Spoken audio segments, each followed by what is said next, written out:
তা আমরা এখানে পাহাড়ের ইন্টারলকেটরি নিয়োগ হয়েছে আমাদের ভারত সরকারের পক্ষ থেকে, সেই বিষয়ে আজকে আমরা বলছি না, আমরা তার সঙ্গেও আলোচনা করব। পাহাড়ের যে বিষয়গুলো রয়েছে মূলত ডেভেলপমেন্ট ওরিয়েন্টেড, সেই বিষয় নিয়ে আমরা একটা শর্ট টার্ম পরিকল্পনা আজকে নিয়েছি।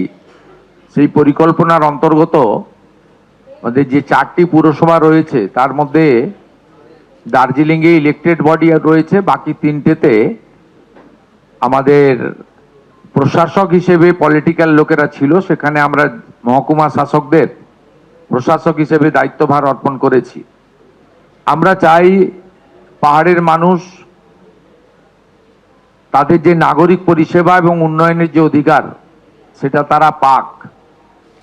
আপনারা আশ্চর্য হয়ে যাবেন শুনলে, গত অর্থবর্ষে 25-26-এ পাহাড়ের জন্য জিটিএর জন্য 180 কোটি টাকা বরাদ্দ দেওয়া হয়েছিল, কিন্তু তারা ইউটিলাইজেশন দেননি।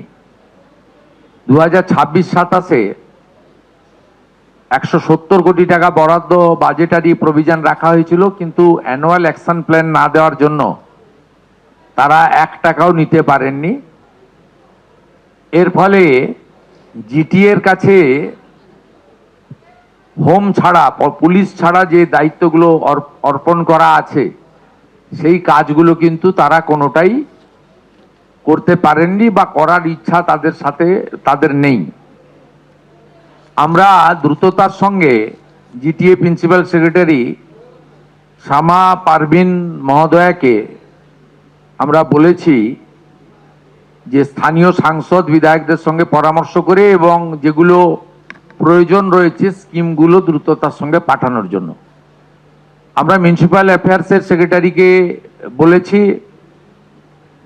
যে মিউনিসিপ্যালিটিগুলোতে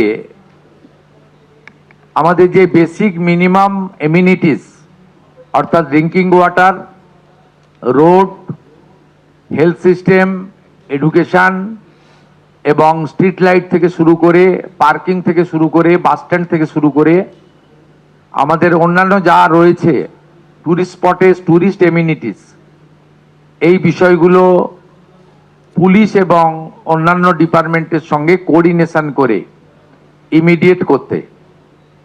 আমাদের উত্তরবঙ্গে প্রায় 25টা মতো বড় চা বাগান দীর্ঘদিন ধরে বন্ধ আছে। এর ফলে হাজার হাজার চা শ্রমিক বেকার হয়ে আছে। আমাদের মাননীয় প্রধানমন্ত্রী 2021-এর বাজেটে চা শ্রমিকদের জন্য স্পেশাল প্যাকেজ দিয়েছিলেন 1000 কোটি টাকার। সেই প্যাকেজ অনুযায়ী রাজ্য সরকারের কিছু ভূমিকা ছিল, কমিটি বানাতে হতো, তারা সেটা বানাননি। এর ফলে আমাদের উত্তরবঙ্গ চা বাগান এলাকা বঞ্চিত হয়েছে। ইতিমধ্যে আসাম সরকার এই কর্মসূচির সুযোগ নিয়ে তারা 370 কোটি টাকার কাজ করেছেন, কিন্তু আমাদের গত সরকার বন্ধ চা বাগানের শ্রমিকদের প্রতি উদাসীন ছিলেন, যেহেতু তারা তাদের ভোট দিতেন না, তাই তারা এই সুযোগটা নেননি।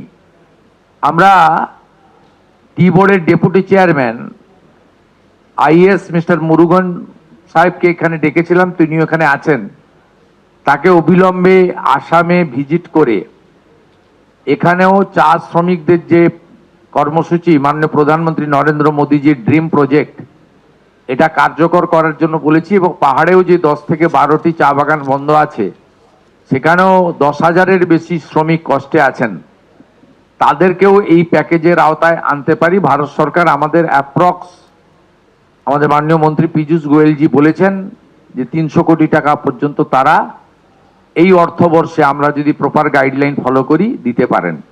আমরা চাই এই 300 কোটি টাকা দিয়ে আমাদের হিল থেকে তরাই পর্যন্ত চা শ্রমিকদের কল্যাণ করার জন্য।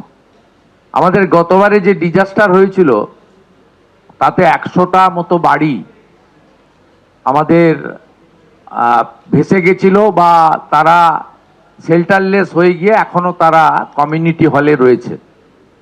সেই বাড়িগুলোর জন্য জায়গা ইতিমধ্যে জেলা প্রশাসন বরাদ্দ করেছেন, কিন্তু বিগত সরকার অর্থ দেননি। 10টা বাড়ি মাননীয় সাংসদ রাজু বিস্তার উদ্যোগে কিছু সিএসআর কর্মসূচি থেকে তিনি করতে পেরেছেন তার ব্যক্তিগত উদ্যোগে। বাকি 90টা বাড়ির জন্য আমরা আজকে 3 লক্ষ টাকা করে এখানে বরাদ্দ করলাম। জেলা শাসক মহোদয়া দ্রুততার সঙ্গে এই বাড়িগুলো নির্মাণ করবেন এবং স্থানীয় বিধায়ক ভরত ছেত্রী তিনি এই বিষয়টা উত্থাপন করেছেন, সেটা আমরা আজকে এখানে সিদ্ধান্ত নিয়েছি। এর বাইরেও বেশ কিছু অভিযোগ আমাদের আছে জিটিএ নিয়ে। একটা হচ্ছে টিচার রিক্রুটমেন্ট স্ক্যাম। সেই টিচার রিক্রুটমেন্ট স্ক্যামে প্রায় 400-র বেশি টিচারকে অবৈধভাবে নিয়োগ করা হয়েছিল। কলকাতা হাইকোর্টে মামলা ছিল এবং সেখানে সিবিআই ইনভেস্টিগেশনের অর্ডার হয়েছিল। তদানীন্তন রাজ্য সরকার সুপ্রিম কোর্টে গিয়ে এই মামলায় স্থগিতাদেশ দিয়ে রেখেছেন। আমি মাননীয় সিএস মনোজ আগরওয়ালজিকে বলেছি যে আমরা এই মামলা থেকে এক্সিট করে যাব, রাজ্য সরকার বেরিয়ে আসবে, তাহলে স্টেট গভর্নমেন্ট হাইকোর্টের যে অর্ডার সিবিআই ইনভেস্টিগেশন সেটা চালু হয়ে যাবে এবং এর সঙ্গে যারা যুক্ত তাদের সিবিআই ইনভেস্টিগেশন করে তাদের আইন অনুযায়ী ব্যবস্থা নিতে পারবে, কোর্ট অর্ডার অনুযায়ী। এটা আমাদের 1 নম্বর সিদ্ধান্ত রিগার্ডিং করাপশন। সেকেন্ড হচ্ছে এখানে গোর্খা জনমুক্তি মোর্চার পক্ষ থেকে আমাদের অমৃত প্রকল্পে প্রায় 1200 কোটি টাকার ওখানে জল কানেকশন নিয়ে একটা অভিযোগ দিয়েছেন, আর জিটিএর জেনারেল কিছু দুর্নীতি নিয়ে অভিযোগ দিয়েছেন। একটা সিএস এর মাধ্যমে হোম সেক্রেটারিকে আমরা বলেছি একটি স্পেশাল ইনকোয়ারি টিম পাঠাতে, 7 দিনের মধ্যে রিপোর্ট আমার টেবিলে আসবে। আরেকটা সিএস এর মাধ্যমে আমি মিউনিসিপ্যাল অ্যাফেয়ার্সের সেক্রেটারিকে ডাইরেকশন দিয়েছি, তিনিও 7 দিনের মধ্যে অমৃত প্রকল্পে যে দুর্নীতি হয়েছে সেটা জানাবেন। আপাতত যে এজেন্সি কাজ করেছে তাকে যতক্ষণ না ইনভেস্টিগেশন কমপ্লিট হয় ব্ল্যাক লিস্টেড করার জন্য আমরা আজকে এমইডি সেক্রেটারিকে আমরা ডাইরেক্ট করলাম এবং তিনি পিএইচইকেও জানিয়ে দেবেন যাতে যতক্ষণ না ইনভেস্টিগেশন কমপ্লিট হচ্ছে এই এজেন্সি ব্ল্যাক লিস্টেড থাকবে। এর সাথে সাথে আসন্ন বর্ষার মরশুমে প্রি মনসুনের যে কাজগুলো গুরুত্ব দিয়ে করা যায় তার কথা বলা হয়েছে এবং কালিম্পংয়ে একটি মেডিকেল কলেজের জন্য ডিএম ম্যাডাম জায়গা ইয়ারমার্ক করবেন, বিধায়ক সাংসদের পরামর্শ নিয়ে একটি ডিপিআর বানিয়ে দ্রুত পাঠালে ভারত সরকারের যে কর্মসূচি রয়েছে কস্ট রেশিও সিস্টেমে, সেই সিস্টেমে আমাদের যে 4টি জেলাতে এখনো মেডিকেল কলেজ হয়নি তার মধ্যে কালিম্পংয়েও আমরা একটি মেডিকেল কলেজ করতে চলেছি। আমি 3 জন বিধায়ককে পরামর্শ দিয়েছি অবিলম্বে এডুকেশনাল ইনস্টিটিউশন, ট্যুরিস্ট শেল্টার এবং আমাদের হসপিটালগুলো আপনারা ভিজিট করুন।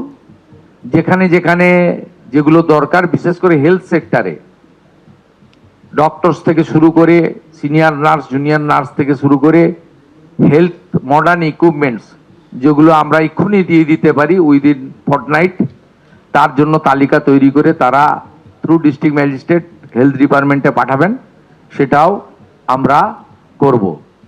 ফাইনালি আর কথা না বাড়িয়ে, অনেক ডিসকাশন হয়েছে, আমরা পাহাড়ে গিয়েই বলবো। আমি এখানে আগামী 2 তারিখে কি বোর্ডের ডেপুটি চেয়ারম্যান পাহাড় ভিজিট করবেন, আগামী 7 তারিখে মিউনিসিপ্যাল অ্যাফেয়ার্সের সেক্রেটারি প্রিন্সিপাল সেক্রেটারি তিনি পাহাড় ভিজিট করবেন, আর আগামী 10 দিনের মধ্যে ডিজাস্টার ম্যানেজমেন্টের প্রিন্সিপাল সেক্রেটারি পাহাড় ভিজিট করবেন এবং সেখানে তিনি আমাদের এনডিআরএফ এবং অন্যান্য সেন্ট্রাল এবং স্টেট এজেন্সির সঙ্গে মিটিং করে কুইক রেসপন্স টিম তৈরি করে রাখবেন, যাতে গতবারে দুর্গাপুজোর সময় আমাদের অক্টোবর মাসে যে ডিজাস্টার হয়েছিল সেই রকম ডিজাস্টার আমরা আশা করি আমাদের ঈশ্বর করুণা করবেন, এ ধরনের ঘটনা ঘটবে না। তবু আমাদের যে প্রস্তুতির ল্যাকুনা ছিল আমরা দেখেছি, গতবারে পুরো অ্যাডমিনিস্ট্রেশন রেড রোডে ছিল কার্নিভালে, তাদের যেতে 48 ঘন্টা লেগেছে। ঠিক আছে, তখনকার মুখ্যমন্ত্রী কার্নিভালে তিনি পার্টিসিপেট করবেন ঠিক করেছিলেন, কিন্তু সবসময় পলিটিক্যাল লোকদেরকে যে সঙ্গে সঙ্গে যেতে হবে এমন কোনো কথা নেই। আমরা দেখেছি যে পাহাড়ের প্রতি অবহেলা, chief secretary, home secretary, DGP সবাই রেড রোডেই ফেস্টিভ্যালে পার্টিসিপেট করেছেন। পাহাড় অবহেলিত হয়েছে। 48 ঘন্টা পরে স্টেট গভর্নমেন্টের অ্যাডমিনিস্ট্রেশন, মানে সিনিয়র অ্যাডমিনিস্ট্রেটর যারা, তারা পাহাড়ে পৌঁছেছেন।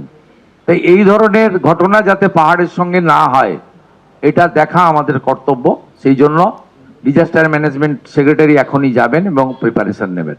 এটাই ছিল আমাদের আজকের নির্যাস বক্তব্য।